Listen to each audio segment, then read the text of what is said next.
Okay, go ahead. Check 1 2, check 1 2. Okay, go ahead. Okay, cool. Sweet. Hooray. Okay, so let me actually get this ball rolling. So yeah, this is going to be a little bit more lengthy just because I have more in-depth questions. Okay, that's Um, fine. but we will piggyback pretty much off of what we discussed last time, Okay. just with a bit more psychology involved. Yeah, absolutely. So we do a little clap so I can sync it up later. Cool. All right. So, uh, I guess could you please this time around state your name and your affiliation with esports and your title? Okay. So hello, my name is Danielle Langlois, and I am a researcher within the esports space, and I have a bachelor's and master's degree in psychology. So I'm an MA of psychology, and I'm currently working on a PhD in computer science in a field that is related to esports. All right. So, to start off, what is misogyny and where did it come from? That's, I think, a really complicated question to try to answer, especially the where does it come from part. I would say that there's probably a really distant cultural underpinning. It comes from years and years and years ago. And I don't know enough to be able to pinpoint the exactly where it came from. You could probably say, at least in the West, it probably came from some elements of the God of Abraham, that whole like cult of religious belief, which would include, kind of the big three modern religions in the West, which would be Judaism, Christianity, and Islam. And in terms of what misogyny is, it is essentially, or my understanding of it is that you're looking at a belief system or a situation where somebody believes that females are inherently inferior in some way to males, right? That's kind of your most basic level understanding of it. Now, how that shows up in day-to-day life, I think really depends on a person's culture and their upbringing and what country they're in, etc. So I guess that's probably the closest we're going to get. Oh, actually, I guess with misogyny, we could go in a little bit more of a specific definition. So Yes. within the field of psychology, there are two kind of subtypes of sexism. I don't know if you're familiar with this, but there is the idea of benevolent sexism and then hostile sexism. Mm. And hostile sexism is exactly what you think of, like when you hear sexism or misogyny. It's the super violent, women exist in the kitchen and you're not allowed to leave those spaces. It's very hateful and very loud. Whereas benevolent sexism has a tendency to be something that people don't see as sexism as frequently, or they'll engage in it without really meaning to. Like I find Mm. myself falling into this trap sometimes. I think a lot of us do. So essentially, benevolent sexism is not that women are inferior. It is, oh, well, women are different and they're so good and so precious and so important that they have to be protected. Mm-hmm. And women are just so good at these things. They're so much better than men. So of course we have to do XYZ thing. This is often used in like religious communities. I've noticed where essentially like women will be put in charge of men's morality. So for example, there are a lot of like if you think in the US, there's a lot of like evangelical faiths, I would include like maybe LDS Yeah. people in that too, where women are taught that they have to dress modestly, or else they will cause men to fall from grace. Mm. Okay. Right. So I would argue that that has some like roots in this idea of benevolent sexism. Okay. Yeah, I actually haven't heard of that before, but that makes a lot of sense, just because of how deep rooted it is in our Oh yeah. society. Oh yeah. But If you pay attention, you will see it everywhere. yeah, well, on this whole journey that I've been going on, which is actually the point of this documentary, was to grow in my understanding and to like see where I go from the starting point to the end point. And I've already seen so much, Mhm. like just in my day to day from learning. I'm Oh, it like, holy changes. cow. It changes everything you see once you kind of wake up to it. And Yeah. I think that's where the term like woke originally came from.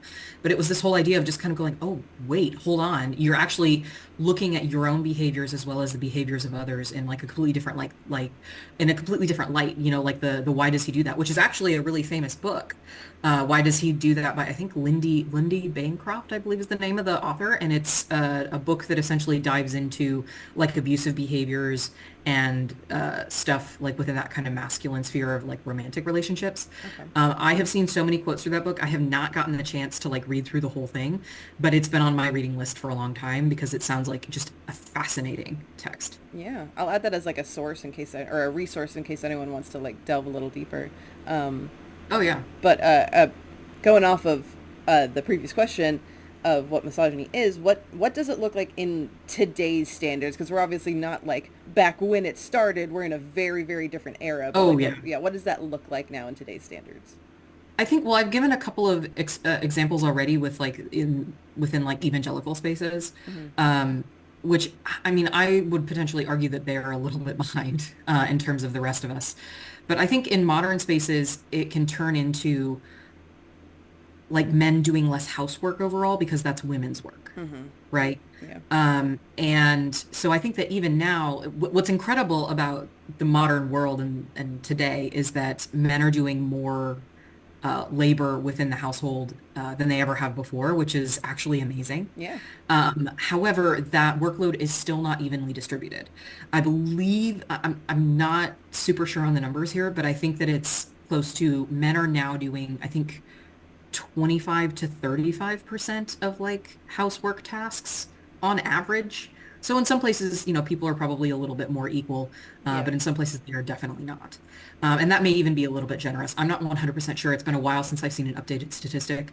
Yeah. But like when I was a kid, that number was significantly lower. And one place that I personally often like to look at these things is look at advertising, Mm. because advertising, people are essentially being sold an ideal. And so when I was a kid, almost all commercials had women taking part in childcare and in cleaning. Yeah. But one thing that I've noticed as I've gotten older, and like it makes me cry if I start to think about it for too long, because it shows how far we've come. Yeah. If you watch a lot of advertising, especially in the modern day, you're going to start seeing or like looking at overall trending changes. There are a lot more men in these advertising campaigns than there ever have been before. Yeah. Um, you watch commercials and you suddenly go, oh, wait, hold on. I'm seeing men engaging in childcare, men cleaning up after their children. I personally have been hearing more of men being like stay-at-home dads than ever before, which Yeah. I think is fantastic. Like how Yeah. wonderful. And I do honestly feel bad for men sometimes because I think that there are a lot of things that they're kind of shut out from because they're considered effeminate or whatever. So childcare, of course, is one of them. There's a lot of men who I've met in my life who are fantastic fathers, are Yeah. really good caretakers. Or they might be interested in clothing or, various physical arts or, knitting and things like this. And I've noticed over the years that there has been significant changes there, but at the same time, things are still not equal. Yeah. So I would think in the modern day, it's changed a lot, but I think it really depends on the subculture that you're involved with. That's Gotcha. going to determine what is normalized to you. Yeah. So like when I was a kid, I had a father who was pretty masculine, military and all these other things, but like he spent time with us when we were kids and he would help around the house. It certainly wasn't 50-50, Yeah. but it was certainly a lot more than the other households in that I grew up around. Yeah. So it's kind of interesting to see those things shift and change and what is considered normal and what people are willing to put up with is the other thing. Yeah. Okay. So pretty much just like in short, it's improved, just overall. I think it's improved overall. However, I have noticed some backsliding Mm-hmm. in the sense that, there's this uprising in these like traditional ideals or whatever. Yeah. Um, and I think that people are not really investigating why that's happening and they're not really thinking about the wider implications. For example, like the trad wife movement. Mm. I think if women want to stay home and spend time with their kids and whatever, that's wonderful. They should absolutely be able to do that. But Yeah. I think what a lot of trad wives are missing is that the reason they are able to stay home with their children is because of the work of feminists. Because a lot of women historically had to work whether or not they wanted to, Yeah. right? And so the idea that we have in the modern day that you can choose, that is inherently a feminist idea. Yeah, for sure. Um, so you kind of answered just a little bit, but how how does misogyny in today's standards affect both men and women? Like, what are the side effects that are coming from this? Well, I think that, hmm, I think that it depends on what space you're talking about. So I've talked a little bit about like things like the trad wife movement and things like this, but you notice a lot of things, a lot of discussions are happening online about like various aspects of like different people's different roles. Like I can't, sometimes you see online, like women will have discussions where they say like men shouldn't do this because that's homosexual or whatever. And I'm just like, you're the problem. You're causing the Oh, problem. yeah, like Stop the ick causing the thing. problem. Oh That yeah, whole yeah. ick thing where it's like I don't like it when men do this, Yeah. this, or this, and it's just like those are just normal things. Yeah, yeah. Like, and I don't mind the concept of an ick because sometimes people do things that you just kind of cringe and go, oh God, I wish you wouldn't. Like a But pet like my peeve. siblings do that, my parents do that. Like that's fine. But if you're only calling it out to people who you're like dating or whatever, I don't know. There's something about it that's a bit weird for me. It Yeah, feels a bit unpleasant, and especially when they go after things that would be perhaps considered more effeminate in some spaces. yeah, So like things like I hate when men go to a concert and sing along. Like yeah, babe, you're at a concert. Like that's yeah. what it's for. Why are Exactly, you mad about that? exactly. Um, or just people taking part in really basic things like I have the ick when men paint their nails. Why? Who cares? That's their body. They get to do what they want to do. And I've had this conversation with a lot of young men is that they grow up and they are not encouraged or really taught how to do certain things. Like they may not be taught how to buy clothes, really, or how to, or that it's okay for them to maybe have a preference in terms of what they wear, Yeah, right? yeah, That it's okay for them to experiment with their physical appearance, yeah, um, as well as even cleaning. Like there's a lot of men who I think are genuinely not being taught how to clean themselves. yeah, You know, yeah, we often have discussions about that online, like, oh, men are so disgusting because they think washing their ass is gay or whatever. And it's just like, well, okay, that is ridiculous. And I think there are a lot of men out there who are like that. But also at the same time, were they ever taught to do that in the first place? Were they yeah. taught that that was important?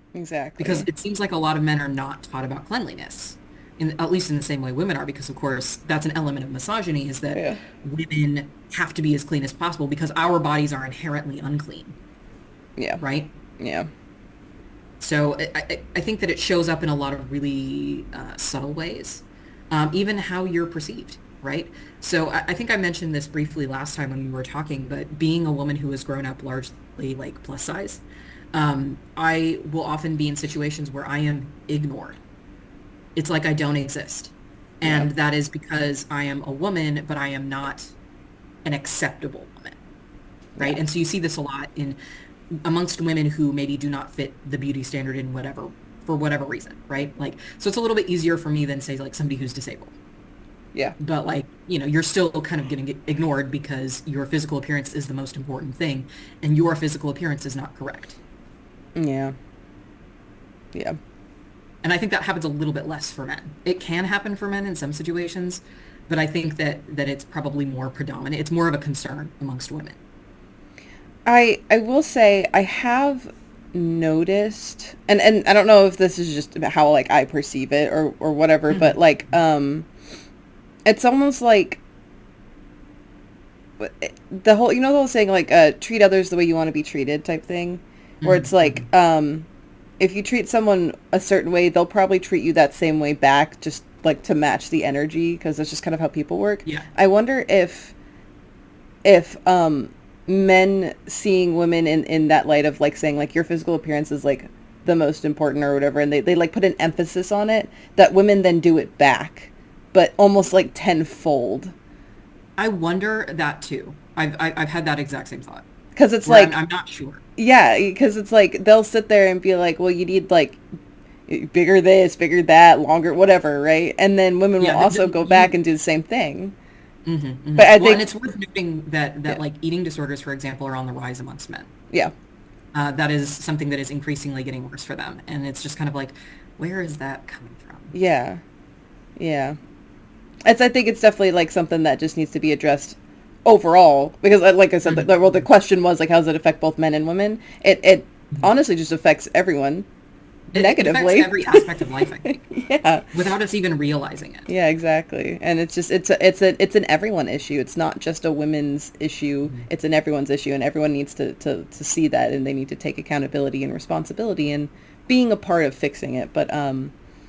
anywho, moving on. So how do you think it pertaining to esports now that we've covered a lot of like the bases, uh, how do you think that this affects esports and like what causes do you think this will have or does have on the industry? Well, I know that there has been a lot of conversation around like mixed gender teams or having women have their own leagues or whatever. Yeah, yeah, I'll be honest, I don't know a ton about that conversation. It's not necessarily an area that I'm super well versed in. yeah, But I do know that there are some places where women just don't feel safe. I do have a personal experience that is tangentially related, not to esports directly, but to like a gaming space. yeah, So when I was in university, there was a like game store that did like Magic the Gathering nights. And I had played Magic the Gathering a little bit in school. Like I wasn't very good or anything, but I was thinking like, oh, maybe I can make friends. yeah, And I remember walking into that comic book store and at the time I was probably like the thinnest I had personally ever been.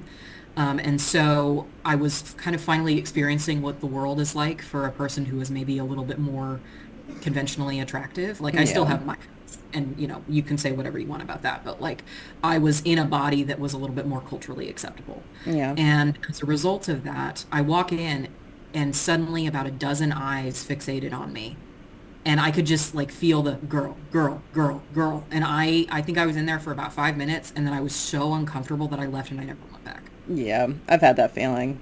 Wherever, like, Hmm. just like all the heads turn, you're like, Yeah. this is weird. And it's and it's I'm sure that the men who are in there doing that, like it wasn't necessarily mean or Yeah, vitriolic in any way. They just yeah, maybe weren't used to seeing women in that environment. But when you aren't used to seeing something, it becomes novel and then people stare. And me living in like the Czech Republic right now, I actually see this somewhat frequently, like when I ride the public transportation system here. yeah, Now I very obviously fit into the European system. Like I look like I'm potentially from here. yeah, There are people who do not. And sometimes, depending on who's on the public transportation systems, I've looked around and I've gone, everybody's staring in the same direction. Why is everybody staring in the same direction? Usually, like when you're in a public space like that, if everybody's staring in the same direction, you're like, I should be cautious. I should figure out what they're staring at yeah, because yeah, it could be somebody, causing issues, or maybe I need to get off the thing at the next stop or whatever. And I yeah. inevitably when this happens, I turn my head and it's a black person existing.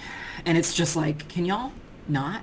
Yeah, can you I chill? understand that I understand that like this country is like 95% white and, or maybe like 90% white and like 5 or 6% Vietnamese or Yeah, people of Asian descent. But like, can you not? What if you didn't do that? yeah. It's like just let them be. Let them be a person. Let them exist. That's like a Exactly. that's just like a universal thing at this point. It's just like just let Mhm. them exist. If they are causing Mhm. problems to other people, then obviously address something. But like if they're just being there, just let Yeah. them Just be. just sitting, just chilling, Yeah. just trying to get to probably trying to get to work or trying to get to wherever they're going. Yeah, So yeah, exactly. it's exhausting. And I briefly had a discussion with one of the students at my university who was from, I think, Senegal or something. And he was just like, yeah, it's weird how people stare at me. And I was like, I've noticed it too, man. Like I don't know what to do to fix it. Yeah. But it's just a situation where when you feel othered, people are going to notice you more frequently, and it's not necessarily nefarious. Like people aren't Yeah. trying to be mean. It's just human nature in some ways, Yeah. and people do things without thinking about them. And so I think Yeah. that plays a huge role of misogyny in esports is just people not expecting to see women in a place, and then when they do see women, they get a lot of unwanted attention. There's also the psychological theory of stereotype threats. Mm. Are you familiar with this? No, but it sounds a little self-explanatory. It sounds self-explanatory, but it's a little bit more complicated than on the surface. Yeah, go ahead. So essentially, the idea is that there are existing stereotypes about like a group of people. We use one of the famous examples is women and mathematics. Mm-hmm. So in the West, at least, we have the stereotype that women are not as good at math than Okay. men, right? So the idea would be that you get a bunch of women in a classroom and you give them a math test. One group of these people is told, or one group of these women is told that their math scores, don't worry about it too much. Men typically do a little bit better on this test, but it's okay. They're essentially reminded of the stereotype. Um, and then the other group is not reminded of the stereotype. The exam is just treated like a normal exam. It doesn't really matter. And then at the end, the psychologists who did the study compared the test scores in the two groups. And what they found was that those who had been reminded of the stereotype performed worse. And this Mm. is for a bunch of reasons. One, because maybe their confidence has been shot down a little bit, Yeah. but also because that's a lot of pressure. There's a lot of pressure on you as a woman when you've been told you're not going to be as good at this, Yeah. right? So a lot of women will go, it's so important that I perform well, and they like stress themselves out. Yeah. And I think, again, this is very comparable to what is potentially happening in the esports space. Yeah. No, I can definitely see that of them being like, well, women aren't good at video games or women don't normally play video games. And also just not seeing the representation there and then Mhm. feeling inadequate and then like Mhm. overall and just performing poorly because they're not getting the safe space like you were talking about that they need. Yeah, exactly. There was a couple of years ago, I don't 100% remember what the whole situation was, but I think it was Overwatch 1. Hmm. There was a young woman in, I believe, South Korea who was really, really good at playing this one character. Like she was clearly like bound for esports or whatever. Yeah. And people kept saying, "Oh, she's not it's not real. Somebody else has to be playing. It's not her. It's not her. It's not her." And they That's eventually had to like post a video of this poor young woman who was trying to stay anonymous, so she wore a mask the whole time, yeah. playing this character just to prove that she, as a woman, specifically a young woman, was perfectly excellent at this Yeah. game. Like people didn't believe it. It's the same thing as like men thinking that they could win a tennis match against, Serena Williams. Like, Yeah. good luck. Yeah. Good luck with that. Yeah, that's so disappointing because it's like she doesn't have to prove anything to people, but the fact that she felt like she had to is so Yeah, yeah. disappointing.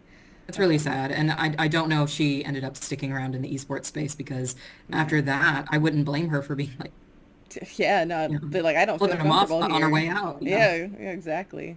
Okay. So pretty much we just need to have more safe spaces within the esports Mhm. community and Making more space for women, I think, yeah. is definitely a good step. Okay. And it's not something that's going to get fixed overnight. Like Oh, yeah, definitely these not. stereotypes exist. Misogyny has existed for a very, very, very, very long time. Yeah. But we can start somewhere. Yeah. I agree. Okay, so real quick, my thing says we only got 7 minutes, so I think we gotta like reset the call real quick, and then we can Yeah, continue yeah. on with the rest of the questions if that's okay. Yeah, absolutely. Okay, so let me end this, and then I'm gonna send you another invite link, and hopefully we don't have Okay. any technical We could, problems. in theory, use the same invite link. Oh, you think so? Yes, I've done it before. Okay. We'll just wait like 30 seconds and then we can use the same Okay. link. And it should more or less reset, I think. Cool. Unless they've changed something, which they might have. If they have, then we'll just do a new one. But yeah, in any Yeah. case, I will Okay. see you in a minute. So Now going to off get of back to there. recording stuff. What was it? Oh, I was just gonna say, gotta get back to doing the like testing for the recording and all that. Yeah, let me go ahead and do my little. I think we're good on audio, but I'm just gonna do the clap again, so because I had to stop it. Okay, so Sure. back into where we were. So, next question is, Mhm. now that we've covered the basis of just general misogyny, what is internalized misogyny and where does that come from? So, my understanding of internalized misogyny is that it is the misogyny that is taught to women in order to reinforce the cultural status quo.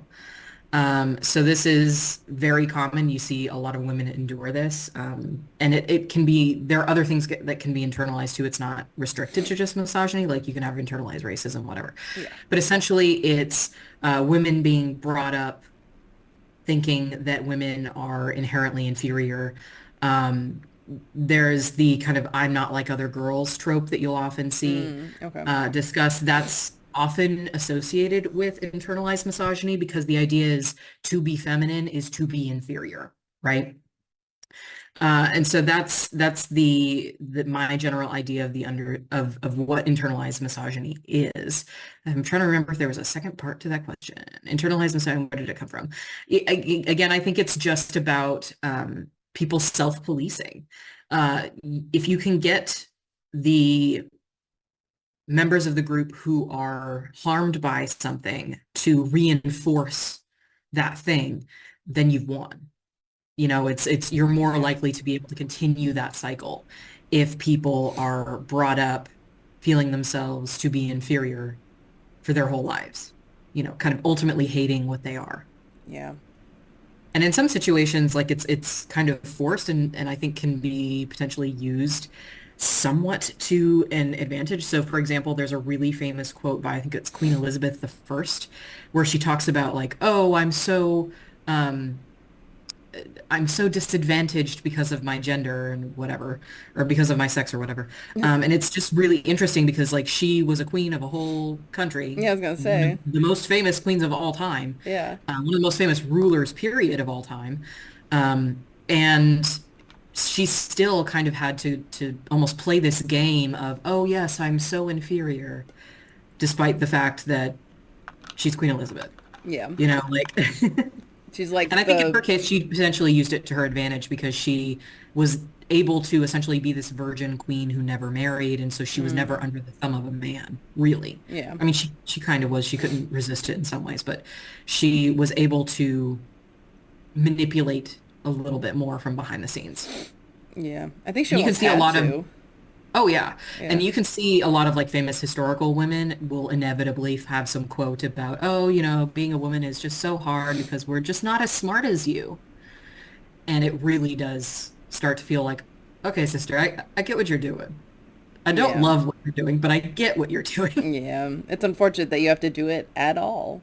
Hmm. I have Hmm. I have actually noticed that in my time. This is actually something my mom told me to do a long time ago. She was just like, if you play dumb, a lot of the times you're gonna get the information that you're looking for because people will just over explain and almost Hmm. just like Hmm.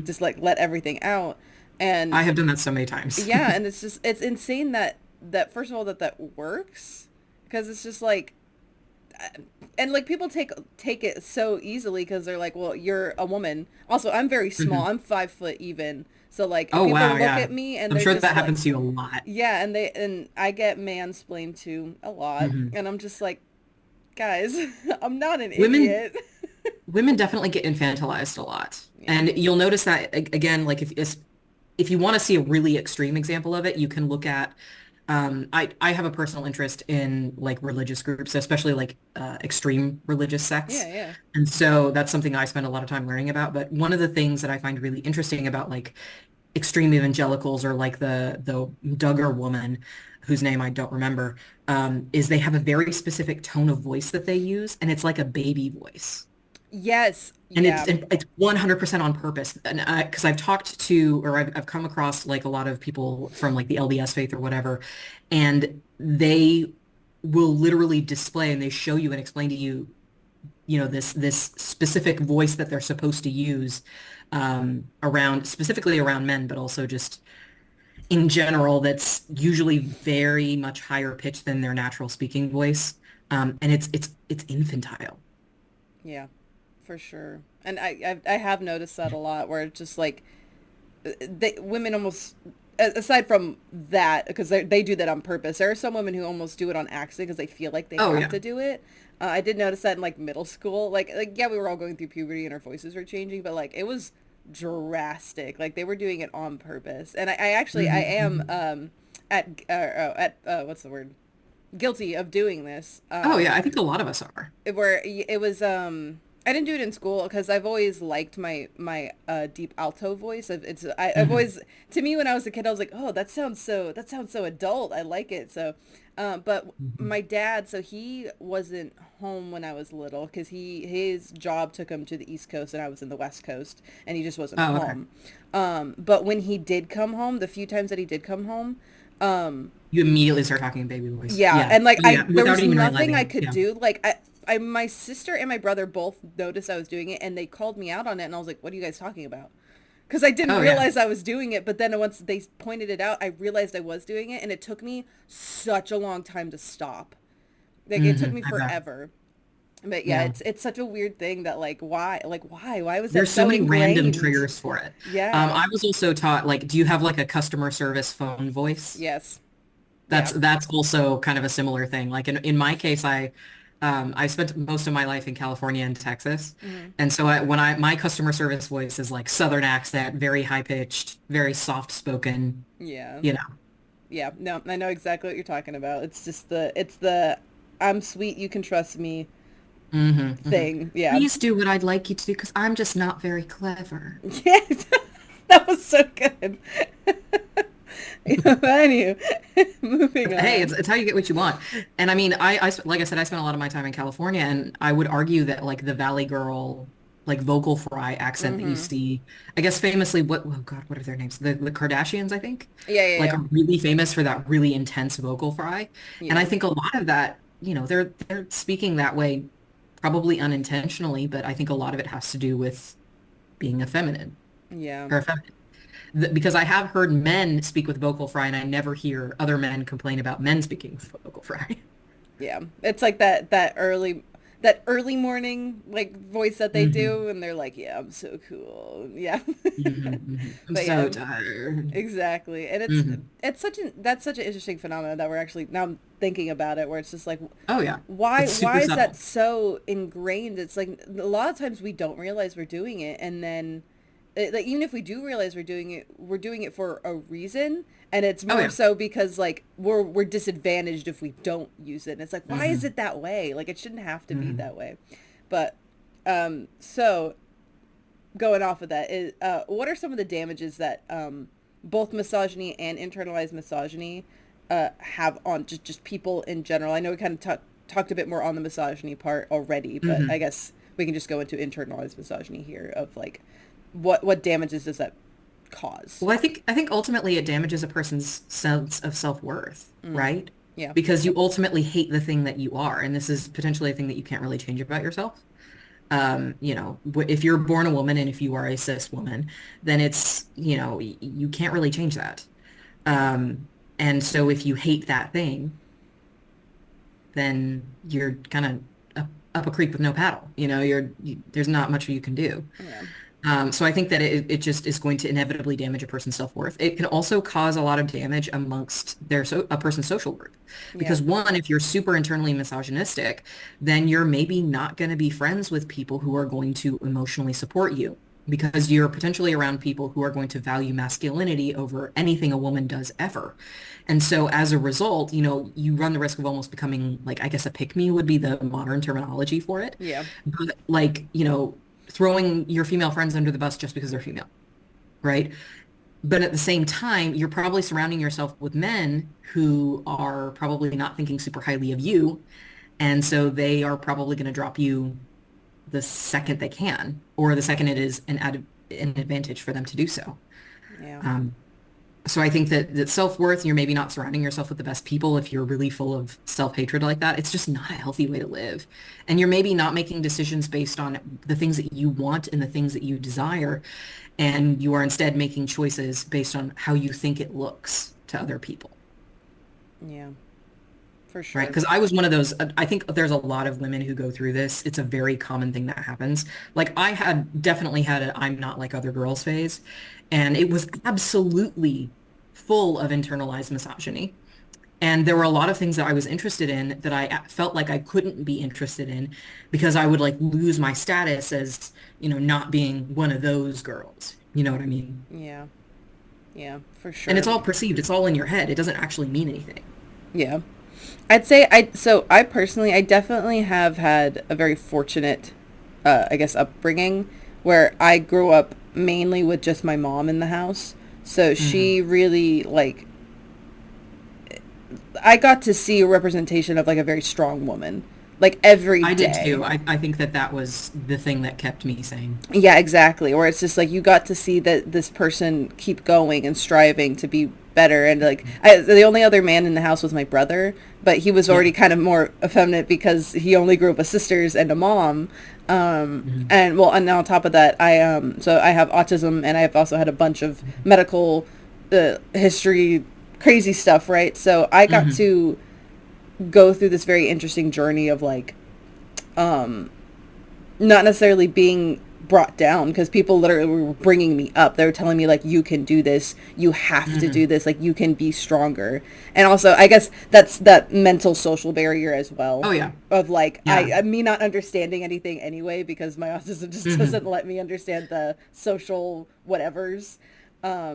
So I I was can very definitely fortunate in empathize with that. that Yeah. to a degree of like not Yep. understanding the insults that people are hurling your way, not realizing that they even are insults until later. Yeah, that was my Yeah. whole high school career. So Hmm. this has Me been a too. very interesting, yeah, this has been a very interesting journey for me of being like, oh wow, now that I'm actually sitting here thinking about it years later, Hmm. and like actually having time to understand it and reflect, and not being constantly stressed out by my environment. Hmm. It's just everywhere. It's just Oh, it's it's everywhere. Yeah. wild. It's wild to me of how deep Mhm. rooted it is. And when I had first discovered this whole situation, this whole problem, it scared the shit out of me. Sorry, Oh, excuse it's my language. terrifying. But like No, I it got you. You're scared me fine. so bad, because I was like, this is so deep rooted. What are we supposed to do? And I think that's the thing that I always come back to is I will never see a world where women are completely equal. I will Yep. not live to see that day. However, I can try to take a couple of steps in the right direction and Yep. I can see where we've come from. Exactly. And that gives me hope for the future. Yeah. I agree. As long as we can make steps to make things better, because isn't that what Hmm. this is all about anyway? Like Exactly. planting a Exactly. tree that you'll never see, so that way someone else can sit Hmm. in its shade. Yeah, exactly. Um, so moving on. So there's only, let's see, we got 4 questions left. So, Yeah, absolutely. what are some ways that the internet can be damaging in this issue? Because of we're in like the age of information where everything's pretty much Hmm. online at Hmm. this point. How can that be damaging with this? So I would say that in general, a lot of damage can come from just it's a good thing, but it is also a bad thing that we have access to so many people's opinions all at once. Like humans are a social species. Yeah. We tend to be very social. And so the opinions of others, even if you profess to not care about the opinions of other people still matter because we are social Yeah. inherently, right? There's still, you still have some desire to fit in or to be permitted to exist within the group structure because if you are completely shut out from the group structure, you die. Yeah. Or we at least perceive that that is a threat, you know? Yeah. So when you're suddenly in a situation where you are receiving information and maybe conflicting information from hundreds, if not thousands of people about aspects of yourself, and no matter what you do, no matter what decision you make, no matter what you say, somebody is always going to be unhappy and somebody's always going to be mad at you. There is no person in the world who everybody universally loves. That's just not the case on the internet because there's just so many people with so many radically different life experiences. Yeah. And so as a result of that, I think that people can get bogged down by, especially within the context of esports, where you have people who are kind of public figures. It is so easy to get overwhelmed by the sheer amount of opinions. Yeah. And a lot of them are completely unfounded, or some of them might be legitimate, but sorting that out is incredibly difficult. And so I think that that's a huge problem. I would say misinformation online is also a huge threat to people. Yeah. Yeah. I see stuff all the time that like I grew up, my mother is a nurse, my sister is also a nurse. And so I have some base comprehension of like biological concepts, also from like the psychology background too, Yeah. Yeah. right? And I see stuff all the time that is just so nonsensical, but people believe it. They Yeah. believe it. And it is the wildest stuff that they believe. And even my own mother, sometimes she sends me, videos on social media or whatever, and she'll be like, oh, this is such an interesting thing. And I'll listen to about 5 seconds of the talk and I'll go, this sounds like they're trying to sell me something. Then I like go onto their page or I Google the person's name or whatever. And I'm like, oh, they're a grifter. Yeah. This is not a real, this is a person who says doctor by their name, but that doesn't mean they're actually a doctor. Yeah. And so I think that that is a huge problem in online spaces where people profess to have an expertise that they simply do not have. Yeah. Sharing an opinion that doesn't need to be shared. Hmm. Hmm. Okay. And so, what are some ways that the internet can be a positive influence in this issue? You know, it's interesting because it's kind of the same thing. It's people have access to people who are so radically different from them, who view the world in such a different way. I think, especially in terms of misogyny, there's been a lot of conversations about how women feel about things.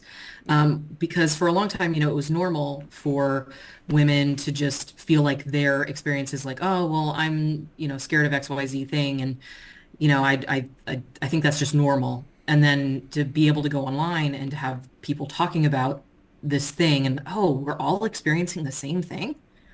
Yeah. You know, I'll give you another example. Just having access to people who are living lifestyles maybe that you didn't think was possible. So the obvious group to kind of call into that would be like LGBTQIA plus folks Yeah. who maybe don't know what gay is or don't know that that's even an option, that they don't know that they can be happy. Again, especially within a lot of like conservative religious groups, Yeah. you there is no possibility of happiness until you go online and you see, oh, hey, there's XYZ person and they're married and they have dogs and they live a very normal life and they just happen to be gay. Yeah. And that can be huge for some people.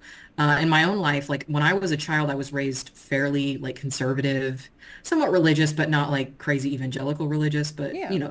enough religious that like it made an impact on my life, right? Yeah. And so when I was a kid, it was not when I was going, or it was not whether I was going to have children, it was when. Yeah. It was not whether I was going to get married, it was when. And so as I got older, like I kept telling people, I don't want to get married, I don't want to have children, I don't want to get married, I don't want to have children. And that was so upsetting to a lot of people, especially within our church environment, which I will say, like, our church environment was very, very helpful to us. I don't think that my mother would have been able to make it through. She had 4 children, and my dad was often gone because of the military. Yeah. And so she needed that church family. They were very important to us. But again, at the same time, there was this very limited worldview in what I as a woman could do, right? And so I was constantly being told, well, you have to get married. You have to have children. There was no other alternative that was presented to me. Yeah. But for me, like I knew that there was an alternative already because my father had some relatives who were older women who had died by the time I was born, but I still heard stories about them occasionally, and they had never had children. And I, for a long time, thought that that was intentional. It turns out it wasn't. Unfortunately, it was just a fertility problem, Yeah. which is very sad for them and their spouse and Yeah. their husbands. But at the same time, it was also kind of this window into there are alternatives.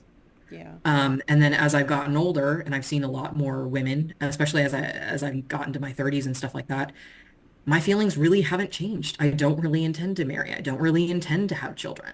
Yeah. And it's a little bit easier to make those determinations when there are other people who are visible who you can talk to, who are living that lifestyle or are feeling the same way you are. Yeah.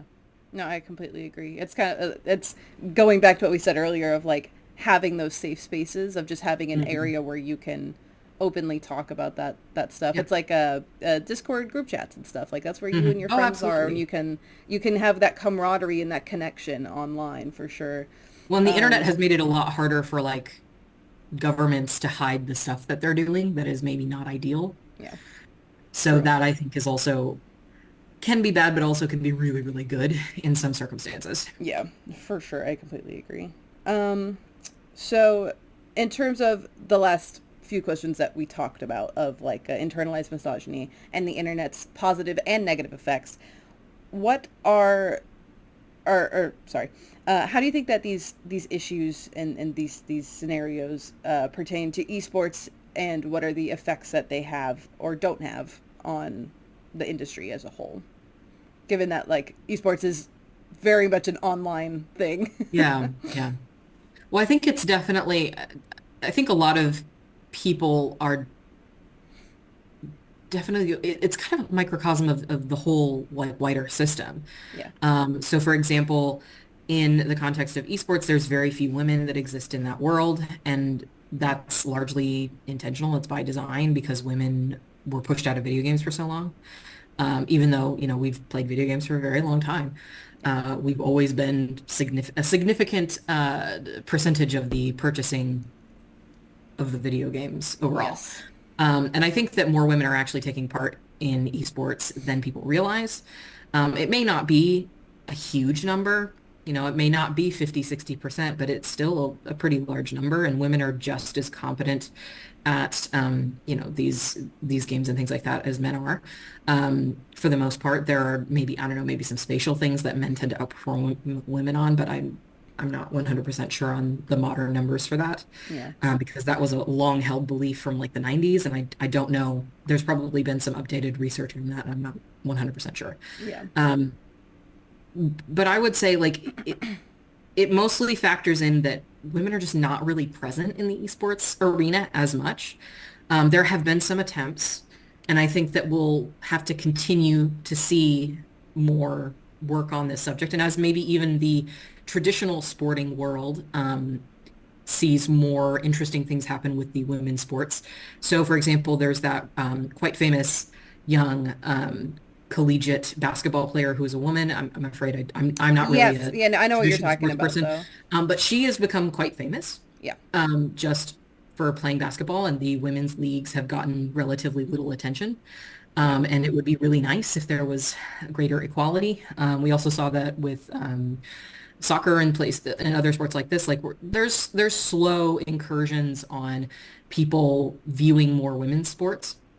Like when I was a child, I don't think anybody in my family or my household watched any women's sports. Yeah. And then my sister got involved in sports.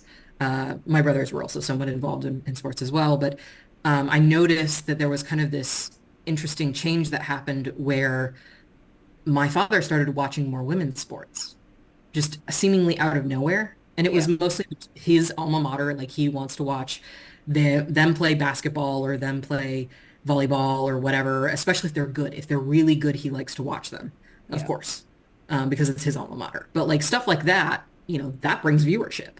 Yeah. And then if For people get sure. emotionally attached to the teams, then they keep Yeah. watching. No, And I that's think so that can true. probably happen within esports too. Yeah. I completely agree. Yeah. A lot of people don't realize the like almost identical similarities between esports and like traditional sports. Oh yeah, there's a Um, lot of similarities. it's crazy, and it's like at this point, I can't remember who. I think it was Shaquille O'Neal who had said that he does consider esports players to be athletes because Hmm. of just the hard work that goes into it, and like the mental strain and everything like that. But I agree that again, just going back to what we were talking about, of women don't necessarily have that space in esports Hmm. yet, but we're slowly getting there. We're slowly growing with the do you know what Game Changers by Riot? Oh yes, Yeah, yes, I'm familiar with it. with that they have the it's just an all women team just to allow them to have a space where they can grow. And I don't Hmm. think that we should stop there at all. I think that we should definitely, like, once we have that space completely like laid out, then we just open it up to everyone, and then boom, then Oh we yeah. can have the what's it called, the multiple gender teams or whatever it's called, Yeah, and that would everything be like my that. personal preference. I would prefer to do multi-gendered teams because I think it also allows more space for like non-gender conforming people. Yeah. Because that's a whole argument in traditional sports that I just Yeah. do not care about, and I'm so tired of hearing about it because to me it just doesn't matter. Yeah. That's my personal opinion. Yeah. But I'd be curious to see like if we could create a more inclusive situation within esports. Like for example, one thing I'm actually working on in my research right now is we're looking at like training paradigms. Yeah. And we specifically found that there was some interest in like soft skills. So things like social interaction, stress coping, stuff like that. And so we're making a couple of mini games, and one of the mini games that I've been working on is a visual novel. And originally I was just going to do like a visual novel where you play as a new person who is transferred to an esports team. And so you have to like live in that world and figure out how do you get along with your teammates, blah, blah, blah. And it was just going to be, originally it was just going to be an all male team because, that's most esports players. But then I thought about it and I was like, well, that's boring. And also, It's a visual novel. Like, what do people think of when they think of a visual novel? They think of cute anime girls. So I'm going to put in cute anime girls because nobody can stop me. Yeah, there you go. And it was an interesting thing. I very recently, I think I told you a little bit about it. I was at a conference in Germany. Actually, it wasn't technically a conference, it was a trade show, whatever. Yeah. And there were definitely a few comments that people had about like, oh, it's mixed gender teams. I wasn't expecting that, you know? Yeah. And I thought that was kind of interesting how people responded. Yeah. Well, I think that that's a good thing though to have the mixed gender teams, especially if we Try like and kind of bring normalize it it. back. Exactly, if we bring it back to like the high school level, because then they Hmm. get used to having these people on your team, and it's just like, you grow up and learn to just be okay with it because there's Yeah. nothing wrong with it. Hmm. But yeah, so closing out of that, what are some ways we can address and change these ideals to just the common person? Like what is the best way do you think that we can address this and kind of get more people talking about it who aren't necessarily within this scene? Well, I think it's hard and it's a difficult thing to kind of make people care about, especially if you're a person who isn't really impacted by it or you don't perceive how you're impacted by it. Yeah. I think that huh, I think that you have a couple of different ways that you can approach this. So first of all, making women care about it, getting people interested in athletes that maybe look like them, whether that's women, people of color, whatever, LGBT people. I think really getting them interested in this scene and saying like, hey, there's space for you here too. I think that that would be a really great way to do it. Additionally, one of the things that is often kind of that I find kind of frustrating about the world of like feminism is that we're constantly in this push and pull of we have to argue to men, hey, you should care about this because it impacts you too. But also at the same time, that's a really frustrating thing to have to be able to do constantly because it would be really nice if we could just say to men, hey, this is impacting human beings. So please care about it. Like, why does it have to be about you all the time? But at the same time, I do think that we have to get the majority group or the group that's in power, which in this case would be men, we have to get them to care about it. If we don't get them to care about it, not a whole lot's going to happen. So I think really encouraging men to think about this in a more empathetic way. Again, I think too that a lot of men are not really raised to be empathetic, whereas women are forced to be empathetic to a degree Yeah. that I think sometimes is maybe extreme.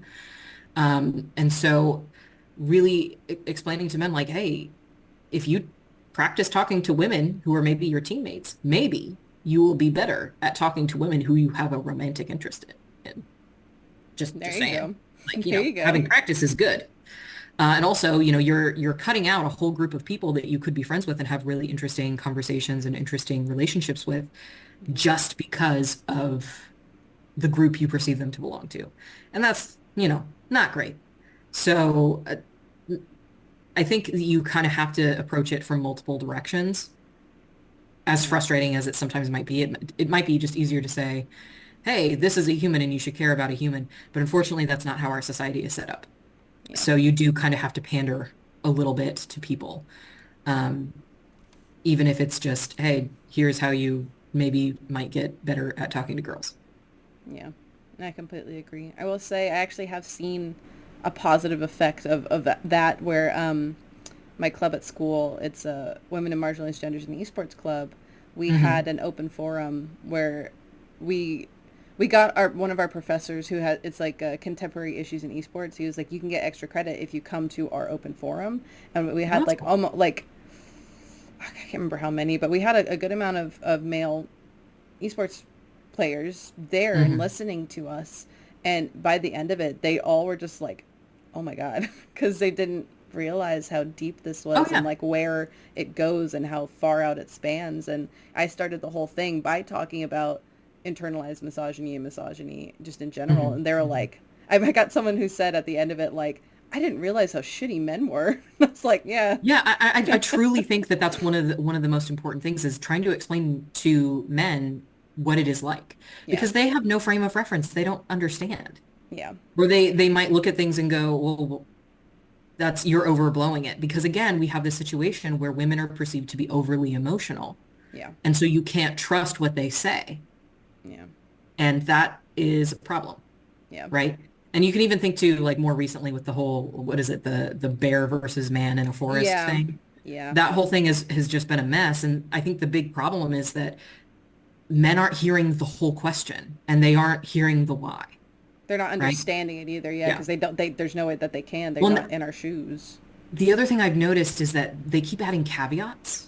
That is really that is the part that's really interesting to me because my understanding is that the original question was if you were in alone in the woods, would you rather come across a man or a bear? And a lot of women answered the bear Yeah. because the bear lives in the forest. It's probably just a bear. It probably wants nothing to do with you. So you just have to treat it like a wild animal and move away from it. So Yeah. hopefully you'll be. But I noticed that when men started talking about it, it wasn't meeting a man or a bear alone in a forest. It was who wants to kill you. Yeah, The exactly. Yeah. additional caveat that was added onto it. And it was just like, you're ascribing a really interesting thing here. You're ascribing that something wants to kill you. You're ascribing intent, Yeah. which was not in the original question. Yeah. Because I Exactly. think it changes things. And I think a lot of men just don't comprehend that. Also because they like jump to violence immediately, which I Yeah. found really strange and interesting. Honestly, it's kind of scary that that's like what they first jump to when they think about being alone with a woman in the woods. Oh It's yeah. like One that. and the other thing too is that like whenever people start talking about like gender equality, they'll go, "Oh, well, so I should be allowed to punch a girl." Like, no, babe, you should not be punching anybody. That's Yeah. assault. Yeah, exactly. It's like yes, self-defense. That's fine like if someone is attacking you to self-defend yourself, but like Mhm. don't just immediately jump to, well, I equality need to cause equals I pain. can. Yeah, exactly. It's like Yeah. no, That's like why are that's not the we point. that's a whole you've added an additional thing onto this that was not there before. Yeah. And you're acting as if it is the default. Yeah. But you added that. That's new. You added that. Exactly. So I guess in the end it just comes down to education of being able to Mhm. try and get them to, because you can't change anyone's perspective, Yeah. like you can't force them, but like just trying your best Well, to explain it. It's a little unfortunate that that falls onto the people being affected to mhm. explain to Educate. the, Yeah. yeah, but I have seen that it does work. It might Well, not and I work with feel everyone, but it does I work. really do feel for men in a lot of cases, especially the young ones, Yeah. because they get online and first of all, if they do end up interacting with feminist content, a lot of times they maybe aren't going to have the intelligence or maybe not the intelligence, The but the experience. experience to say this person is not explicitly talking about me. Yeah. Because a lot of times, like in more feminist circles, when we discuss, oh, men do this, and it's really frustrating when men. And, if you're a 14, 15-year-old boy and you're listening to this and you're going, I don't do that. Why are you saying I do that? You're accusing me of something I didn't do. And I Yeah. understand that, but at the same, like maybe they just don't have the emotional intelligence to be able to say, okay, well, I don't do that. And so this is not something that's aimed at me directly. Yeah, Right. for sure. But also at the same time, a lot of the, same young man gets on social media and start scrolling around, these algorithms are real quickly going to start serving them some of this manosphere stuff. Yeah. And that is a hole that apparently I'm given to understand is extremely hard to dig out of. And I Yeah. really feel bad for the young men who end up down that hole because it seems miserable and it seems really like emotionally distressing because it's just run by these grifters who just want your money. Yeah. Yeah, the whole like what is it called? The alpha male Oh yeah, camps that or whole whatever thing. that I yeah, It's no, just such a it's mess. insane. I'd And had what I kills me is sometimes I see women using the same language, like, oh, I want a man who's alpha. No, you don't. yeah. No. You It's want a yeah. person who is a member of the group and who is in touch with their feelings and Yeah. is interested in a romantic relationship with you. That is what you want. Yeah. You want someone who is a human being Yeah. who You don't has want somebody who's going to empathy. treat you like dirt. Like that's Yeah. insane that we're sitting here saying, "Hey, can we please be treated like humans?" And you're like, "I would rather not be treated like a human." Yeah. What are we doing? Yeah, exactly. Again, then that falls back to what we discussed earlier of like, this is an everyone problem. It touches everyone. It spans out in every which way, and it's something that needs to be addressed because, like, on both ends of the spectrum, women are being like either a treated like dirt and like they're not humans, or put onto a pedestal to where they feel like they're Yeah. not human, or men are being considered like worthless and they have to like Yeah. be this whole weird thing, or they are And I've better met than, so yeah, many men who I feel like they just hate themselves, and I just yeah, can't figure out like who made you feel this way? Like what happened? yeah, exactly. It's such a deep issue, and it's insane how like again how deep it goes. But if we Mm. take it one step at a time, one area at a time, then I think Oh yeah. eventually we will see something break and something will change for the Mhm. better. Mhm. But I know that's often a discussion within the context of like LGBTQ plus rights, yeah, because the existence of like trans people, non-binary people, et cetera, is inherently challenging to the gender binary. So I yeah, think that by making sure that those groups are protected and that we treat those people like humans, then I think in my personal opinion, that is very likely to lead to a domino effect yeah, of things getting better for everybody. yeah, exactly. I completely agree, of just respecting Hmm. each other. Person, Yeah, humanity. exactly. It's not that hard, guys. Hmm. Hmm. But yeah, all right. Well, thank you so much for your time. I appreciate you coming on Absolutely. again and answering all my questions. I will be sure to send you once I have it all put together, so you can get like a Oh, first for look at sure. the documentary and everything. It should Mhm. be about like 30 minutes, just so you know. Okay, cool. Well, and I do actually have something that I thought about the other day that I completely had forgotten earlier, but I actually know somebody named Megan Condis, who is she's a communications professor at Texas Tech. Okay. And she actually helped me get my master's degree. We're not like super close friends or anything, but she was one of my people who helped with my master's project. Okay. And she recently in 2008 or 2018 wrote a book called Gaming Masculinity, Trolls, Fake Geeks, and the Gendered Battle for Online Culture. All And right. that might be a text that would be potentially interesting for you to look into. I don't know if you'd be able to like talk to her directly. I know she's quite busy, Yeah. but that would be something that is maybe worth looking at too. Though I gotta be honest with you, I just looked at the Amazon link and it must not be in print anymore because it's very expensive. She did tell me it was expensive because I have a copy of it that she sent me, but she sent me like a PDF and I don't know if I'm comfortable like sending that out, but she Yeah. did tell Yeah. me she didn't know why it was as expensive as it was. I Okay. can maybe, if you're really interested in reading it, I can maybe email her and say, hey, can I send your PDF to this kid who's working on a project? Yeah. But yeah, but Okay. she's great, and it may be a book that's worth looking at, or if you can maybe get it for like your school's library or something, then borrow it. That might Okay. be something that's worth Yeah. looking at. Thank you. I will.